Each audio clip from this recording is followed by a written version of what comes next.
젊은 부자님들 안녕하세요. 모든 재테크를 거미줄처럼 연결하고 있는 재테크 슈퍼거미 법학자 훈우입니다. 오늘은 2022년 4월 4일 월요일 0시 57분 시작하겠습니다. 4월 둘째 주 월요일이 시작되었습니다. 이번 주 이슈가 있어서 급등할 만한 종목들 살펴보고 삼성전자 잠정 실적 발표를 시작으로 이번 주부터 실적 시즌이 시작이 됩니다. 모아갈 만한 저평가 우량주들 살펴보도록 하겠습니다. 삼성전자가 1분기 역대급 실적 발표를 앞두고 있는데 매출 25조, 영업이익 8조 안팎으로 어쨌든 메모리, 파운드리의 성장성을 반영한 결과라고도 할 수 있겠죠. 다만 삼성전자는 현재 69,000원에서 70,000원까지 이 박스권에서 좀 유지를 하고 있는데 어쨌든 이것을 좀 돌파할 수 있는 계기가 되면 좋겠습니다. 그리고 전체적으로 전 인수위 정책 주목해야 된다는 저희 기조는 전혀 변함이 없고 다만 3월 재테크 강의 이후에도 부동산, 원전, 교육 관련된 주들은 30% 이상 상승을 했기 때문에 당연히 조정 눌림목 구간에서 분할 매수를 해야 된다라고 생각을 하고 있습니다. 사회적 거리두기 완화가 금요일에 발표가 됐죠. 그래서 내일부터 적용이 되는데 그러다 보니까 리오프닝 주들이 금요일에 항공, 여행, 엔터, 화장품 관련된 주들 모두 상승을 했습니다. 항공여행 엔터는 정말 워낙 많이 정리해드렸었고 화장품 관련된 주들도 제가 한 달 반 전에 뭐 토니모리부터 시작해서 환불 다 정리를 해드렸었죠. 그래서 그런 종목들이 이제 급등이 나왔는데 이제 월요일부터도 추가적인 상승 여력은 충분히 있다고 보고 있어서 어쨌든 눌러줄 때마다 좀 매수를 하면 된다라고 생각을 하고 있습니다. 주요지표 빠르게 살펴볼게요. 확진자 수는 23만 명으로 소폭 감소 추세에 있고 어쨌든 이게 가장 중요한 이슈라고 볼 수 있겠죠. 내일부터 마지막 거리두기가 시작이 되고 2주 뒤에는 마스크 빼고 모두 해제를 검토하고 있다. 그렇기 때문에 2주 뒤에는 실외 마스크 해제라든지 이런 강력한 이슈들이 발생할 가능성이 있기 때문에 그 기대감으로 현재 화장품 관련된 주들 대장주 중심으로 상승을 하고 있고 뭐 거기다가 추가적으로 나중에 이제 윤석열 당선자가 이제 뭐 중국과의 이런 한한령 해제라든지 이런 이슈들이 발생하게 된다면 당연히 거기에 따른 또 추가적인 상승 여력도 있겠죠. 그래서 어쨌든 화장품주에 관심을 가져야 된다라고 보고 있습니다. 코스피, 코스닥 모두 금요일에 무난한 하락세로 어쨌든 마감이 됐고 이제 다우존스, 나스닥이 소폭 상승하면서 이제 마감이 돼서 어쨌든 월요일 증시는 그냥 조정 정도로 시작될 것 같다. 횡보세 정도로 시작이 될 것 같다 정도로 보고 있고요. 다만 아쉬운 거는 필라델피아 반도체 지수가 2거래일 연속 좀 하락을 하고 있기 때문에 뭐 최근에 시세가 강했었던 엔디비아라든지 이런 것들까지도 소폭 하락 마감을 했는데 삼성전자 이제 실적 발표를 시작으로 어느 정도 좀 반등을 할 수 있지 않을까 예상은 하고 있지만 그래도 AMD가 투자 의견 하향 조정이 좀 됐고요. 전체적으로 글로벌 파운드리 업황 자체가 현재 그렇게 이렇게 긍정적으로 보고 있는 곳이 별로 없기 때문에 그런 여파를 삼성전자가 현재 주가로서 그대로 받고 있다 정도로 보시면 될 것 같습니다. 그렇기 때문에 이제 아랫단에 있는 중소형 파운드리까지도 이게 최근에 좀 상승세가 좀 꺾인 흐름이죠. 그래서 그런 흐름들은 한동안은 좀 이어질 것 같다라고 보고 있습니다. 이제 국채금리 같은 경우는 2.75% 상승 마감을 했고요. 이제 원달러 환율도 0.54%이 부분이 가장 아쉽죠. 그러다 보니까 좀 이머징 마켓의 한국에 이제 이런 원달러 환율이 계속 높은 상태이기 때문에 외국인 수급이 들어오는 데는 어느 정도 제한 요소가 좀 있다라고 해석을 하고 있고요. 빅스 지수 같은 경우는 소폭 하락 마감을 했기 때문에 20포인트 아래로 떨어져서 이제 매수 구간은 지났다라고 보고 있습니다. 유가 같은 경우도 100달러 이하로 떨어졌기 때문에 제가 뭐 3주 전부터 계속 말씀드리다시피 GSE라든지 이런 대체 에너지 관련된 주들은 비중을 계속 축소를 해야 된다라고 말씀드렸었죠. 이렇기 때문에 거의 이제 제로 소멸 단계에 있다고 보고 있고 러시아 우크라이나 이슈는 사실은 시간이 갈수록 벌써 이제 2달이 넘었기 때문에 이제 거기에 따른 급등락 이런 관련된 주들 급등락은 점차 이제 그 폭이 잦아지고 있습니다. 그렇기 때문에 우하향하는 추세로 점점 이어지고 있다라고 보시면 되고 이 관련된 주들은 뭐 방산을 제외하고는 대부분 다 정리하는 게 맞다. 방산주 같은 경우는 아무래도 항공우주와도 연결이 돼 있기 때문에 누리호 발사라든지 실적 발표 기대감이라든지 이런 부분들이 있어서 들고 갈 만하지만 나머지 대체 에너지 관련된 주라든지 이런 것들은 큰 이슈가 없기 때문에 어쨌든 지속적으로 좀 횡보세로 갈 가능성이 높다라고 보고 있습니다. 거기에 비해서 인플레이션 관련된 주나 이런 식량 관련된 주들은 소폭 상승할 여력이 좀 있다고 보고 있고요. 인플레이션 관련된 주들, 에그플레이션 관련된 주들, 특히나 인플레이션에서는 당연히 이런 스틸 관련된 주들이 추가적인 상승 여력이 좀 있다고 보고 있습니다. 가장 좋은 흐름은 뭐 DSR 제강이나 금강 철강 정도가 되겠고요. 하이스틸 같은 경우도 지난 금요일에 실적 발표가 아니라 그 공급 계약 체결이 하나 나온 게 있어서 어쨌든 한 10% 정도면 적은 수치는 아니죠. 그래서 뭐 이런 것들은 하나의 호재가 될 수가 있겠다라고 보고 있습니다. 최근에 이제 뭐 옥수수라든지 대두, 돈육 가격도 좀 소폭은 하락은 했는데 이제 그것과 관련해서 말씀드리면은 가장 큰 이슈는 이제 현대사료가 7연상을 끝내고 이제 하락세로 돌아섰다는 거죠. 그렇기 때문에 이제 현대사료 같은 경우는 이제 접근을 하면 안 되는 종목이고 한일사료까지 이제 같이 흐름이 꺾인 상황입니다. 제가 이제 예전에도 설명드릴 때 사료 관련된 주들, 그다음에 비료 식량 관련된 주들, 수산이나 음식료 관련된 주들 이렇게 다 분리해서 말씀드렸었죠. 일단 첫 번째 메뉴에 있는 것들부터 움직였고 그 아래단에 있는 미래생명자원서부터 뭐 효성 OMP까지 비료나 식량 관련된 주들이 움직였고 그다음에 맨 아래쪽에 있는 거는 수산물 관련되면서도 이제 음식료 관련된 주들, 그러니까 결국 인플레이션 관련된 주라고 할 수 있겠죠. 그러니까 시세가 좀 남은 것들은 음식료 관련된 주라고 할 수 있습니다. 뭐 한성기업이나 사주동화원, 사주시푸드, 뭐 이쪽이 그나마 좀 시세가 남아 있고 제가 이렇게 체크해 놓은 것처럼 음식료업이라고 이렇게 써 있죠. 코스피. 그래서 이제 그 업종들만 좀 살아 있고 나머지는 이제 대부분 다 흐름이 꺾였다라고 보시면 될 것 같습니다.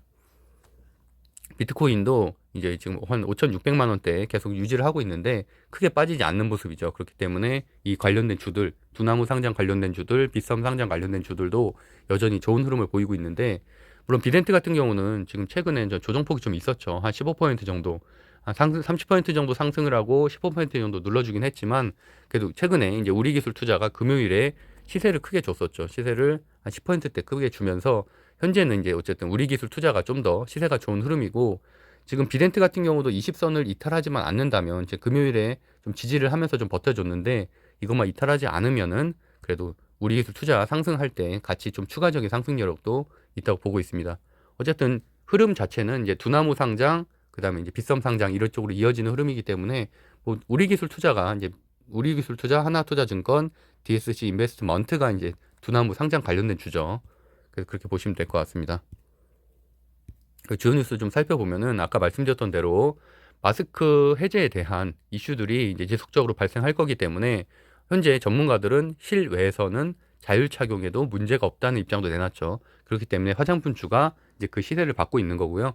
이제 그런 흐름들은 이제 월요일, 화요일 뭐 조정은 있겠지만 어쨌든 눌림목 때 좀 매수를 해두면은 그래도 큰 폭의 상승력이 좀 있겠다라고 보고 있습니다. 그래서 말씀드렸던 대로 뭐 이츠한불, 토니모니, 그다음 한국 화장품 제조 이 세 종목 정도 체크해 주시면 될 것 같고요. 그 외에도 뭐 이런 리오프닝 관련된 주들은 워낙 여러 번 설명드렸기 때문에 크게 뭐 말씀드리진 않겠습니다. 아시아나항공, 제주항공, 노란풍선을 말씀드린 대로 현재 관리 종목으로 지정이 됐지만 그래도 뭐 악재는 대부분 반영됐기 때문에 더 나빠질 것은 없겠다라고 보고 있습니다. 엔터주에서도 뭐 하이브, 큐브엔터도 뭐 워낙 3월 재테크 강의 말씀드린 이후로도 30% 이상 상승을 했고 여전히 좋은 종목으로 보고 있고 SM 디어유 뭐 여전히 이슈가 있는 종목들이기 때문에 지속적으로 우상향한다고 보고 있습니다. 그리고 모나미 창업주 송삼석 명예회장님이 이제 별세를 하셨죠. 그래서 이 관련돼서도 좀 주가 흐름이 움직일 가능성이 좀 있는데 일단은 뭐 창업주기 때문에 명예회장이었었고요. 그래서 그 장남인 송하경 씨가 현재 회장을 하고 있기 때문에 사실 지분율 자체는 큰 상관은 없지만 모나미 같은 경우는 예전에 뭐 애국 관련된 주 이런 것들을 좀 움직인 끼가 있었고 그렇기 때문에 이제 금요일 이게 이제 장 마감이 되고서 나온 기사죠. 그러다 보니까 이것과 관련해서 월요일에는 어느 정도 좀 급등 후 소멸하는 움직임이 있을 가능성이 있겠다라고 보고 있습니다. 물론 창업주인데 지분율은 3% 이내이기 때문에 이렇게 뭐 사실은 지분 경쟁에 있어서는 큰 이슈는 아니지만 어쨌든 최근에 시장 자체가 횡보장에서는 작은 이슈에도 크게 변동성이 있을 만한 뭐 종목들이 많기 때문에 좀 거기에 따른 움직임은 좀 있을 수 있다고 보고요. 최근에도 뭐 아무래도 넷게임즈라든지 넥슨GT 같은 경우도 이런 창업주, 그다음에 뭐 물론 대주주긴 했지만 창업주의 이제 사망에 따른 급등락이 좀 이어지기도 했었죠. 그런 것들 좀 참고하시면 될 것 같습니다. 모나미 같은 경우는 전체적으로 현재 이제 우하향하다가 이제 횡보세를 좀 거니다 최근에 이제 이렇게 수급이 붙으면서 상승한 여력이기 때문에 차트상으로도 상당히 괜찮은 위치고 시가총액은 895억 원인데 매출은 지금 1,300억대를 기록을 하고 있고요. 최근에 이제 작년에 순이익률이나 뭐 이렇게 영업이익률이 상당히 큰 폭으로 증가했기 때문에 어쨌든 이런 최근에 공시도 3월 달에 나왔었죠. 그래서 매출액도 큰 폭으로 상승했기 때문에 이런 흐름과 더불어서 추가적인 좀 이슈가 발생을 해서 상승 여력이 있을 것이라고 좀 보고 있습니다. 그래서 월요일에 저도 장초에 한번 좀 지켜보려고 하고요. 그래서 보시면 외국인 수급도 좀 꾸준히 들어옴을 확인할 수 있습니다. 그리고 이제 싸이월드 관련된 주들은 제가 이미 지난주에 다 설명을 드렸고, NHN벅스가 약 한 12% 정도 급등을 했었죠. 그래서 충분히 다 정리를 하고 나오셨을 거라고 생각을 하고 있고요. 저 같은 경우도 지금 한글과 컴퓨터 한 종목만 좀 들고 있고, 한글과 컴퓨터는 사실은 뭐 이렇게 싸이월드 관련된 주라고 보기에는 그 흐름이 상당히 약하기 때문에 뭐 상승을 하게 된들 한 4, 5% 정도 뭐 그 정도 수준으로 좀 보고 있습니다. 그래서 어쨌든 다음 주, 이번 주에 오픈을 하기 때문에 이제 관련된 주들, 또 반대로 NH벅스나 이런 이렇게 좀 밀접하게 관련되어 있는 대장주들은 이제 급락하는 흐름으로 이어질 가능성이 높겠죠. 그리고 이제 이번 주에 말씀드렸던 지난주 토요일에 방송을 다 정리해드렸던 모나미, 쌍방울과 광림, 이제 쌍방울 그 쌍용차 관련된 인수정 관련된 종목들 다 설명드렸었죠. 그래서 일단은 쌍방울과 광림이 점상으로 시작을 했는데 어쨌든 내일도 급등하는 흐름이 있을 가능성이 있어서 보고 있고, 나머지 이제 관련된 주 지분을 들고 있는 IOK나 뭐 미래산업, 나노스, 비비안 같이 움직이긴 하겠지만 어쨌든 대장주 중심으로 좀 살펴보는 게 급등주 하시는 분들한테는 유리할 것 같습니다. 그리고 이제 말씀드린 대로 실적 시즌이 시작되기 때문에 2, 3분기 실적 개선주를 좀 봐야 되는데, 뭐 여전히 저는 최근에 이제 조정을 큰 폭으로 받았었던 한 20% 정도 지금 조정을 받고 있죠. 코리아 서킷 같은 경우는 거의 한 20% 받았고, 대석전자는 한 10%, 심택은 한 7, 8% 정도 받았는데, 이런 종목들 꾸준히 모아가는 것도 괜찮다고 보고 있고요. 다만 최근에 뭐 한 4개월 동안 거의 3, 40%씩은 다 올랐죠. 그렇기 때문에 물론 조정은 좀 받아가면서 올라갈 것이다 라고 보고 있지만, 그래도 실적 시즌에는 증설 기대감도 있고 해서 충분히 신고가는 돌파할 수 있을 것이라고 보고 있습니다. 다만 신고가까지가 얼마 남지는 않았죠. 뭐 10%에서 약 20% 정도니까. 그리고 이제 BHA 최근에 제가 좀 좋게 보고 있는 종목인데, 저도 뭐 좀 매수를 해서 좀 들고 있는 종목이기도 하고요.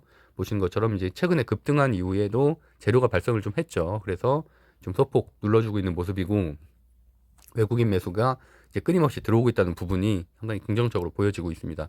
그래서 말씀드렸던 PCB 종목 이외에도 BH까지도 한번 체크해 보시면 될 것 같다라고 보고 있습니다. 그다음에 말씀드렸던 것처럼 이제 누리호 이제 발사가 얼마 안 남았죠. 거기다가 이제 1분기, 1분기 지난 4분기 1분기가 실적이 방산 기대감 때문에 상당히 좋은 흐름으로 이어지고 있는 하나에어로스페이스나 한국항공우주, 최근에 좀 조정을 받았죠. 뭐 이익 실현이 좀 나오긴 했지만 오히려 그럴 때가 이제 매수할 기회라고 보고 있고요. 인텔리안테크도 계속 지속적으로 제가 좋게 보고 있다고 저궤도 위성 관련된 주 설명드렸었죠. 그래서 뭐 인텔리안테크 같은 경우는 예전에 제가 한 6월달 이후 말씀드린 이후에도 거의 한 3, 40% 오르긴 했지만 그래도 여전히 뭐 상승 여력은 충분히 있다고 보고 있고, 거의 이제 그쪽 시장에서는 거의 독과점 구조를 가지고 있죠. 그래서 여전히 좋게 보고 있는 종목입니다. 그래서 좀 정리를 해보면은 앞에서 설명드렸던 종목들 중심으로 살펴보시고, 그다음에 이번 달에도 여전히 인수위 정책 좀 살펴봐야 된다고 보고 있습니다. 네, 하여튼 이 정도로 뭐 오늘은 좀 짧게 일요일이기 때문에 좀 마무리 해보고요. 주식 스터디 7기는 현재 29분 신청을 하셨고, 한 자리 남아서 일단 한 자리 마무리가 되면은 마감은 하도록 하겠습니다. 그럼 이제 그다음부터 8기 뭐 6월 반이 되겠죠. 그래서 하여튼 참고하시면 될 것 같고요. 고정 댓글 확인하시면 될 것 같습니다. 제가 오늘도 좀 기침 때문에 사실 NG가 여러 번 나서 지금 촬영을 벌써 한 4번째 다시 하는 건데, 어쨌든 뭐 좀 잘 하지는 않네요. 근데 어쨌든 여러분들도 좀 몸 관리 잘 하셔서 뭐 이런 환절기 좀 감기 조심하시고 좀 쾌적한 삶을 사셨으면 좋겠습니다.